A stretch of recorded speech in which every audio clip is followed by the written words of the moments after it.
listening to the Daily Gold Podcast, covering precious metals, the junior mining sector, and global capital markets for intelligent investors.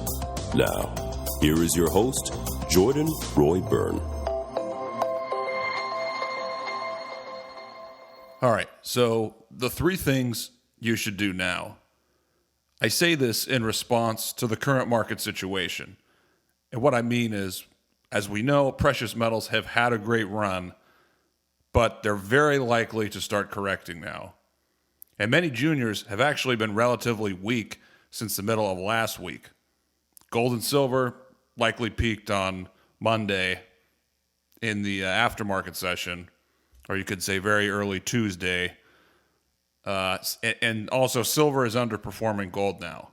So a correction is very likely to start within hours, or maybe it'll be a few days. But anyway, so what do you do before a correction starts or during a correction in a bull market? Well, the first thing, number one, is do nothing. If you don't need your profits for living expenses, then do nothing.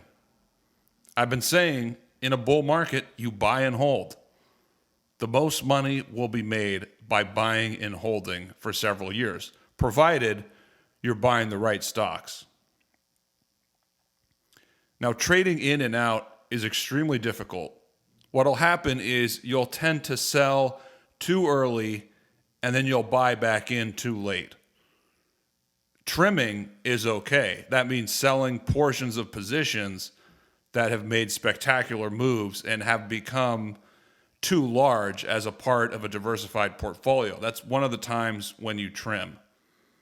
But aside from all that, number one is just to do nothing or just hold. Moving on. Number two is you reevaluate your portfolio and positions. Assess your winners and their upside potential moving forward. Ask yourself if they can continue to add more value and or will they continue to participate in the next leg higher? Also, assess the laggards. Do they still have a good value proposition? Is your reason for buying still valid? Has anything changed? Now, it's important to remember, exploration companies, they can be cyclical and performance can be nonlinear. So contrarianism on a micro level here with some of these exploration companies, it can actually work. Finally, number three, make a list of the stocks that you missed and would like to buy after a correction. There are probably a few high-quality stocks out there that you missed in recent months and just let go. I know for me, there's more than a few. You can't buy everything. But you're not going after a correction. You're not even after a correction. You're not going to be able to buy them at that super low price initially. But after a 25% or even just a 20% correction, that can provide a pretty good entry point. So keep that in mind. That's all for this episode. Thank you for tuning in. Thank you for tuning in to the Daily Gold Podcast.